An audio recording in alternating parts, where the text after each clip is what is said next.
hypocrite, eh? Like camera talk to you if you don't feel some good shit, bro. Fuck you up.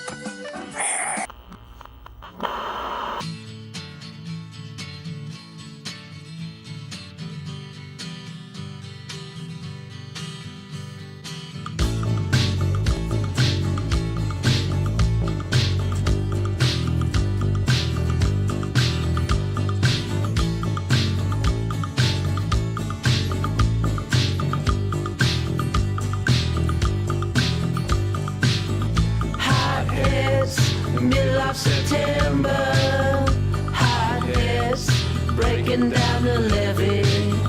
Hotheads, end of an era. Hotheads, back to school day.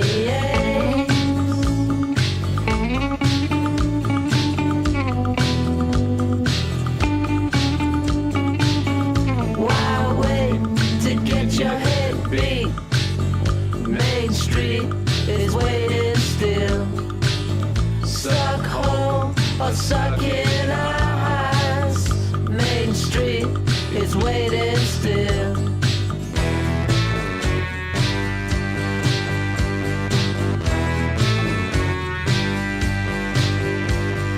Driving down the sweaty bikes, in the car and on the prowl. Driving down the sweaty bikes, in the car and on the prowl.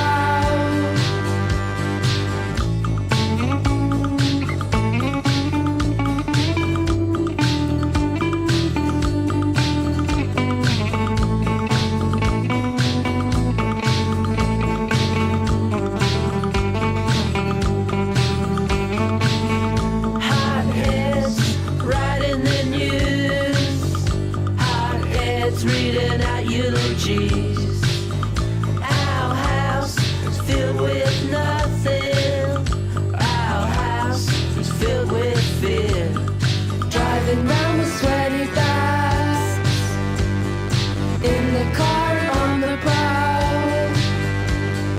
Driving down the sweaty bikes, in the car and on the prowl.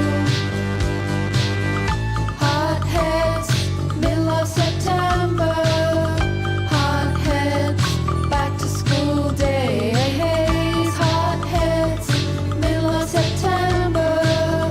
Hotheads, back to school days. Hotheads, middle of September. Hotheads, back to school days. Hotheads, middle of September. Hotheads, back to school days.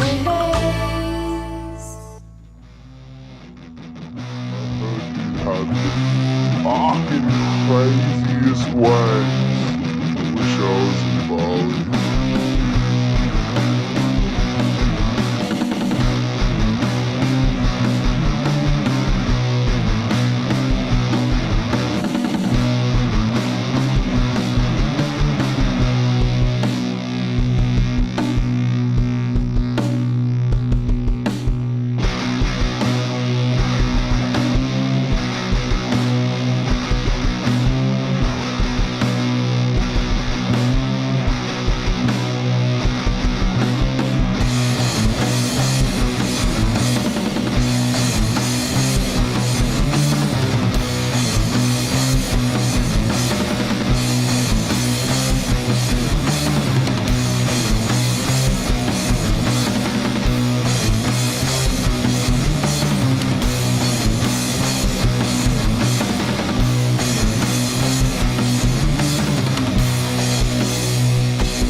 Oh la la, Creed. Oh la la. Oh la la. Oh la la.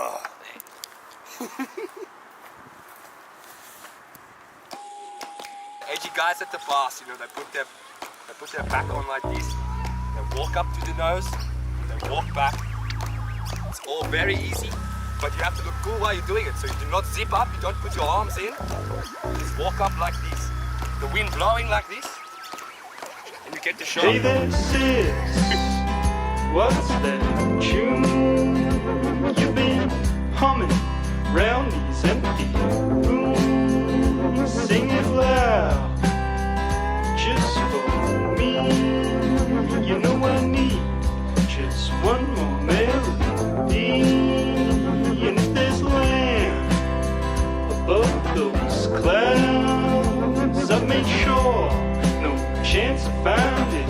How can we wait just one more day?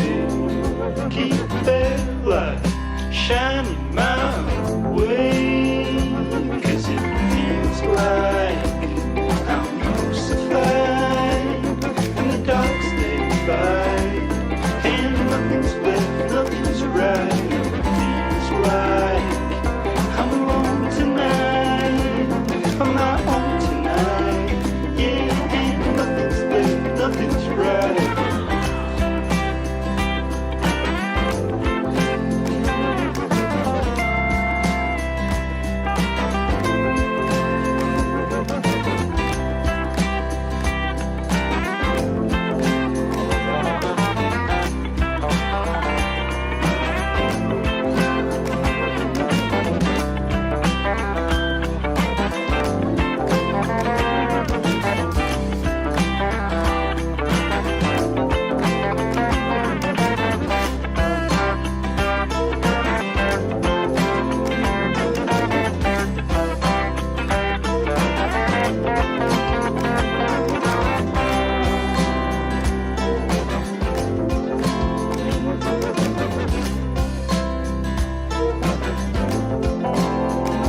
I can't stop looking for a little flame. Yeah, that glow keep lighting up my face. Crying for the rhythm sound, we're just as sweet as those masses roaring on the field. 'Cause it feels like I'm crucified and the dogs they bite, and nothing's left, nothing's right. It feels like I'm alone tonight, I'm not home tonight.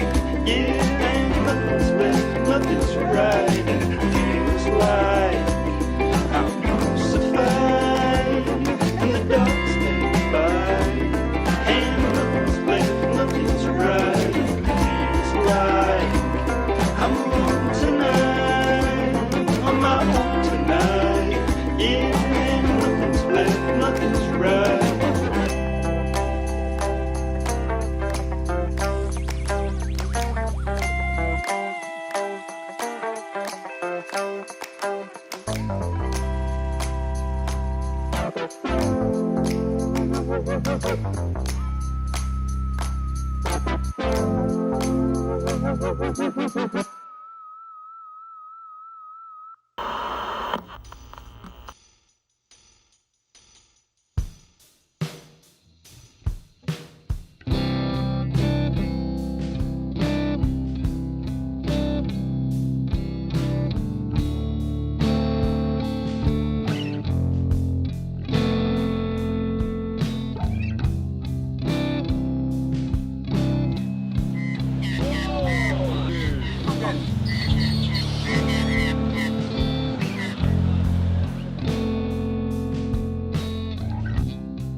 Did only go in the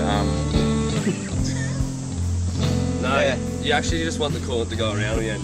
Yeah, it's all about radio fluid, needs flushing. It does, it's a dance. Yeah, it's a fuck up dance. Fuck! I hope they use all of this footage, eh?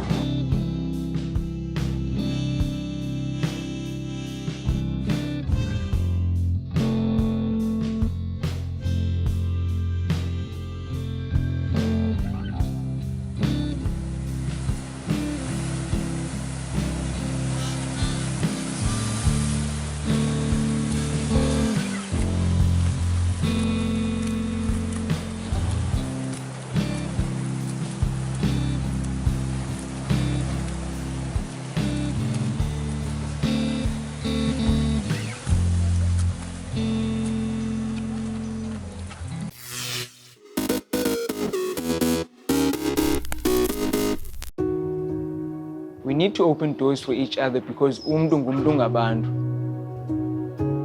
I just wanted to be someone that creates stuff, someone that adds value to people's lives and moves the community forward.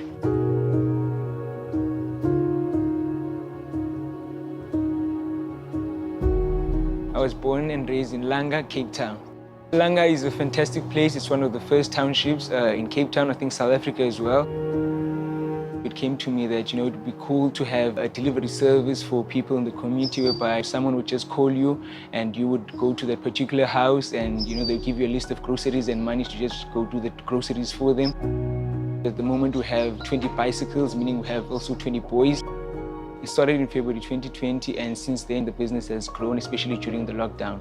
These are times that a struggle for many families. There's no income for people. But for our business, I think it has affected it in a positive way. These boys are able to come to work and make money for themselves, take the income to their homes and help where they're able to help. Opening doors for me means giving other people an opportunity to create something for themselves and for their life. As young people, we need to have streams of income. We need to start opening our businesses. What we're doing now, we're opening doors for young people to be able to generate an income throughout the lockdown. I think it's very important to support local businesses because these are the businesses that add value to communities, providing a platform and an opportunity for people to do something with their lives.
A 4 to 5 hour drive from Los Angeles and San Francisco, and just over an hour's drive from Fresno, are California's Sequoia and Kings Canyon National Parks.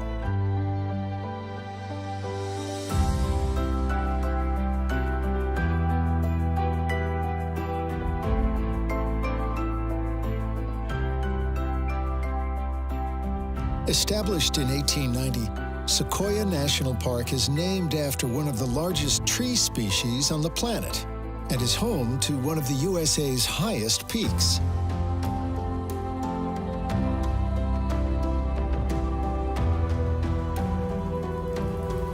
Neighboring Kings Canyon lays just to the north, plunging 2,000 feet deeper into the earth than Arizona's Grand Canyon. Yet, despite their differences, these parks share much in common. Their valleys have been shaped by the snow-fed cascades of the central Sierra Nevada, while from their soils rise giant sequoias, some of which first put down roots 3,000 years ago, long before the rise of the Roman Empire. Sequoia and Kings Canyon National Parks are living timelines that remind us that we have small parts in a story far greater than our own. After passing Sequoia's iconic entrance sign, follow Route 198 through the park's sunlit foothills into the dappled shadows of its conifer zone.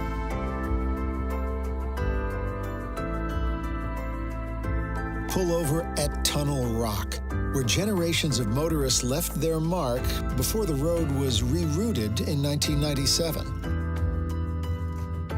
4 miles on at Hospital Rock, see the marks of even earlier travelers, the Potwisha people, who for centuries used use this healing place as a winter encampment. Follow the hairpins ever upwards for another 8 miles.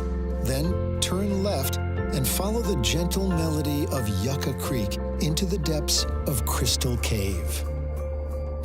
Discovered by 2 park employees while on a fishing trip in 1918, these marble caves have been shaped and polished by snowmelt for over 100,000 years.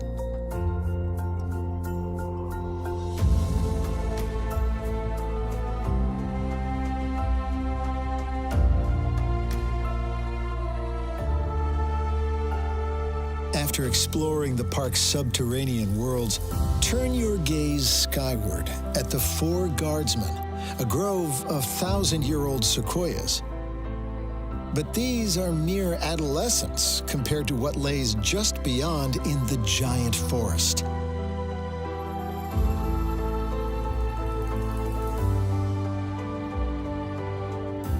Call into the Giant Forest Museum to learn more about the sequoia tree, named after the Cherokee scholar who created the first alphabet for his people and inspired the creation of writing systems for pre-literate languages all over the world.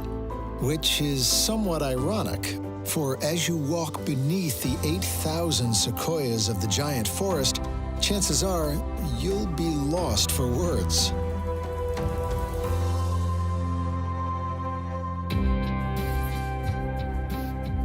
From the museum, take the Big Trees Trail, a wheelchair-friendly circuit where you'll find favorites such as Ed by Ned, twin sequoias whose combined footprint is as large as a swimming pool.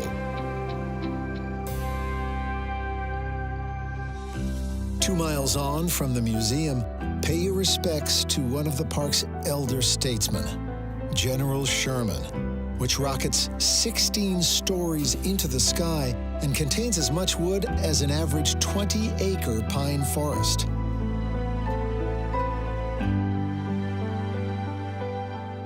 After straining your neck muscles looking up at one of the world's largest living beings, take the 10-minute drive to Morrow Rock.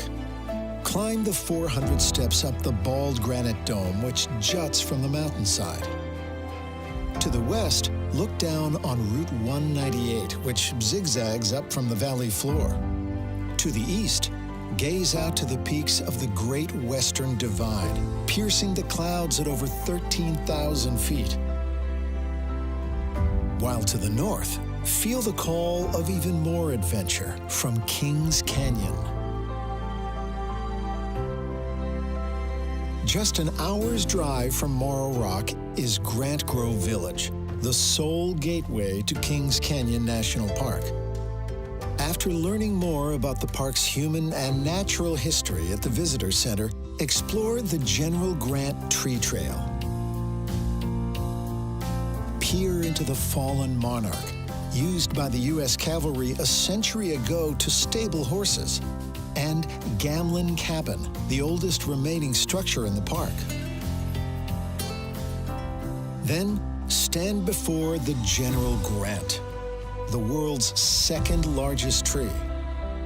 Declared the nation's Christmas tree by President Coolidge in 1926, and a living shrine to those lost in war by President Eisenhower in 1956, the roots of this giant run deep into America's consciousness. After bathing in the forest fragrances at Grant Cove, buckle up and hit the Kings Canyon Scenic Byway. Open from May to October, this incredible road snakes its way eastward, high above the Kings River.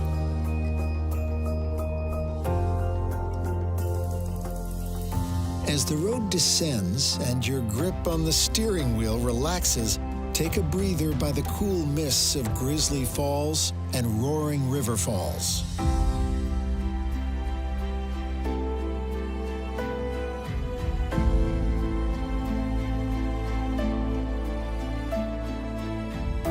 After 30 wild, rocky miles, the road nears its end, delivering you into the lush valley floor at Zumwalt Meadow. Wander the boardwalk around this picture-perfect Sierra meadow filled with wildflowers, berries, and birdsong as the near vertical granite giants, North Dome and Grand Sentinel, fill the sky.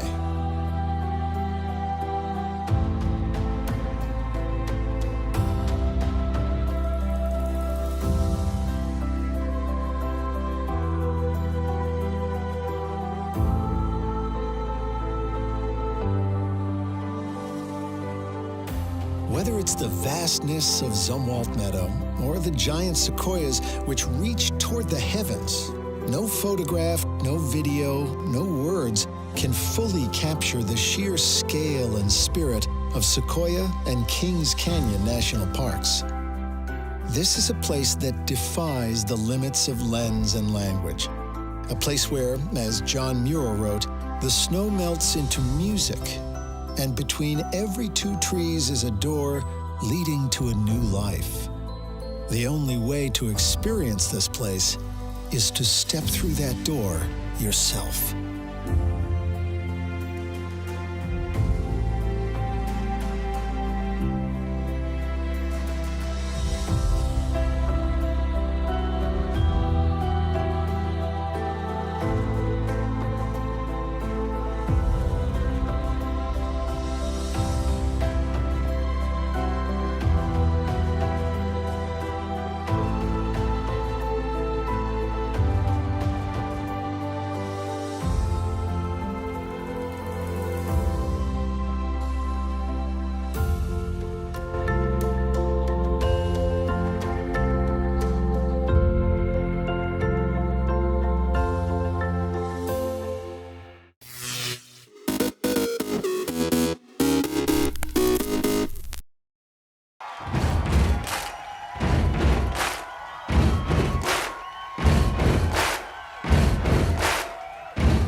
New Bethesda is like the spiritual home of free thinkers.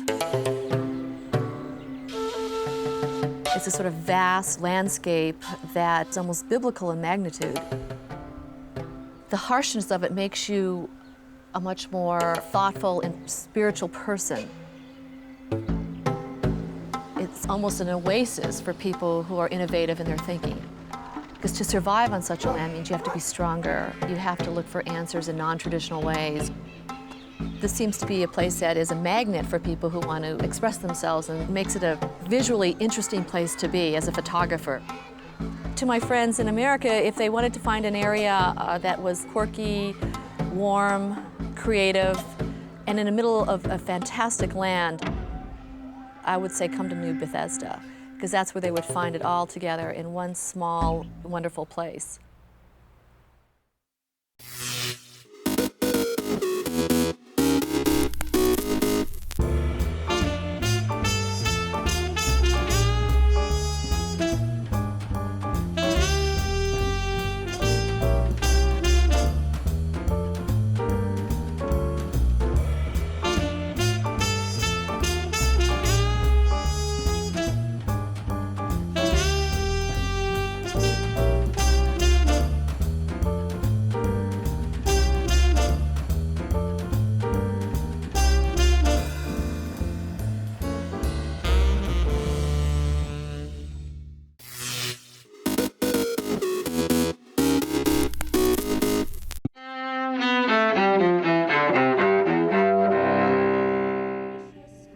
September 14th, 2001. Americans mark a day of remembrance for the victims of the September 11th attacks.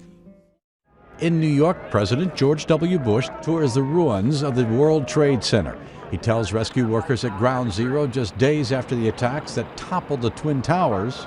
I can hear you, the rest of the world hears you, and the people who knocked these buildings down will hear all of us soon. 1901. I am leaving because somebody must leave, or else the fight would not be made at all. Theodore Roosevelt becomes America's youngest president at age 43. He succeeds William McKinley, who dies more than a week after he's shot by an assassin. 1814.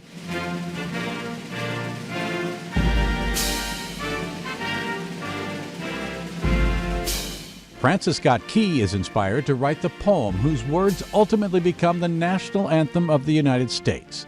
He composes the Star-Spangled Banner during the War of 1812 after witnessing the British bombardment of Fort McHenry in Maryland. 1879. Margaret Sanger, the founder of America's birth control movement, is born in Corning, New York. 1982. Princess Grace of Monaco, the former movie actress Grace Kelly, dies of injuries from a car crash the day before. She was 52 years old. 1927. Isadora Duncan, the modern dance pioneer, dies in an accident in Nice, France. She's killed when her scarf becomes entangled in the wheel of her sports car. And 1994. It's not a very happy set of circumstances for me. After all, we're in the baseball business. Baseball's acting commissioner Bud Selig cancels the rest of the season due to a players' strike. That includes the World Series, the first October without that game in nearly 90 years. Today in History, September 14th. Tim McGuire, The Associated Press.